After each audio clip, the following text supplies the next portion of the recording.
folks, today I want to talk about two emergency radios, just two of many possibilities when you shop around looking for emergency radios.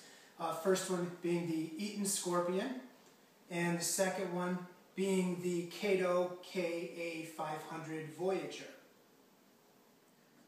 One of the first things you want to do when you're researching emergency radios and deciding on what type of radio to get is to decide on what types of features that you would like the radio to have. There are a lot of emergency radios out there. These are two that had a lot of the features that I was looking for and actually can be used for different applications. So first, let's take a look at the Eaton Scorpion. Both of these radios have alternative power sources. They'll both power the batteries off of solar or off of a crank, and that was one of the important things I was looking for in these. And these have a lot of other bells and whistles. The most important thing for me was the alternative power sources. Okay, first let's take a look at the Eaton Scorpion. And when I was looking for radios, I was looking for a couple of features that I wanted them to have, and also different applications. The Eaton Scorpion is the radio that I finally settled on for use in a get-home bag, as opposed to a home radio. But due to its size and its ruggedness, I mean, it's a rubberized exterior. Seems like it's really rugged. It's a kind of hefty little radio. This seemed to be perfect for a get-home bag situation. So as you can see, it's got a solar panel on the front right here. Also has a carabiner that you can hook it up to your gear. So, perhaps if you were walking during the day, you could hook it up and it would get a little bit of a charge. The solar panel works better, though, if it gets direct sunlight for several hours. On the front here, you've got a digital dial, which gives you your radio stations. It's an AM, FM, and also weather radio. No shortwave on this, but it's got AM, FM, and weather. And on the back, as you can see, you've got your crank handle. And there's even a bottle opener, which I'm not sure if that's the most important prepper item in the world, but I suppose if you came across a six-pack of Corona and you didn't have a bottle opener on you, that could be very depressing in an apocalypse. And then finally, also, you have an LED light on this. So now the way this works is if you crank it for about 90 seconds, and I cranked it a little bit before the video because I didn't think you really wanted to sit here and watch me crank this for 90 seconds. But if you give it about 90 seconds worth, that'll give you enough charge to at least test it out. So here's the light. As you can see, the light works. And also, if we turn on our radio here, you've got a little antenna.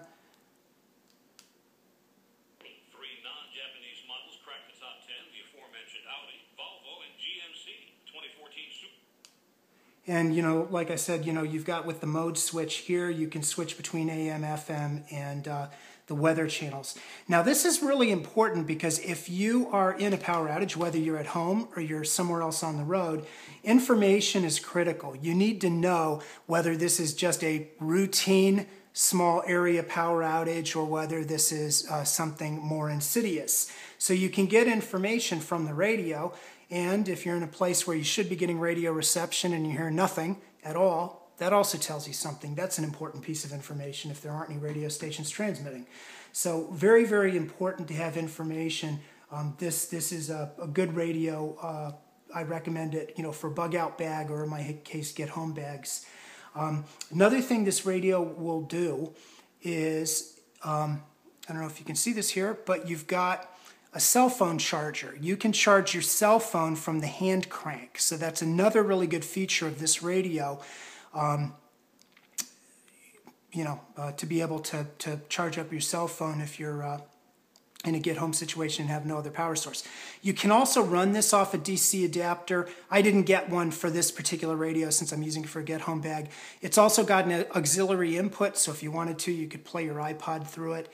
And the other thing it has is a earphone jack, which that's important. And when you're setting up your bug out bag or get home bag, make sure you put an earphone in along with your radio, because if you're kind of tactical at night and you want to listen to the radio and get some news, you don't necessarily want other people to hear that there's somebody out there listening to a radio. So important to have a earphone with you for this. Okay, next let's talk about the Kaito. And this is the radio that I settled on for my at-home radio.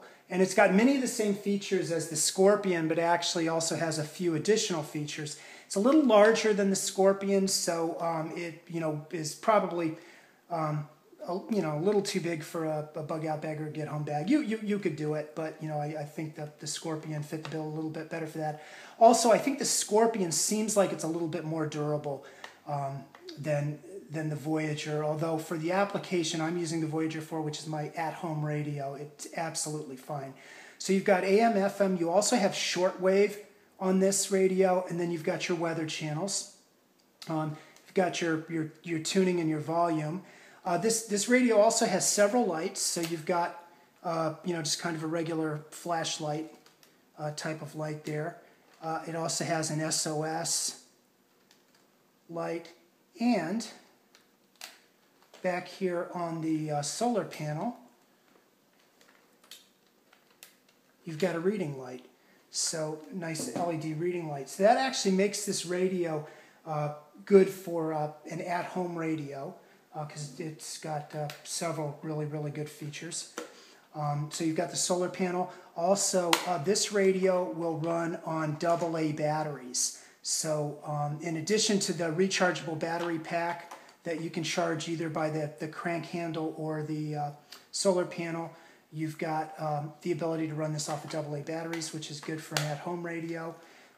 You've got your crank handle on the side so that you can recharge the battery through either crank power or solar power. You can set this up by a window and recharge it via the solar panel. Another thing I like about this radio is, just as the Eaton Scorpion does, you can also charge a cell phone off of the crank handle on this radio, so it's good to have the ability to do that. Now, a couple of the extras that I bought with this radio when I bought it, number one, I did get a DC adapter. Doesn't come with it, I had to buy it separately, but because I do have a generator, I can run this off of off of the plug, and then if I run out of gas, then I've got the ability to charge the battery by solar or by the crank handle. Another thing I bought was, since I knew this was going to be my home radio, is I bought a longer antenna, an external antenna. Let me show you how this works.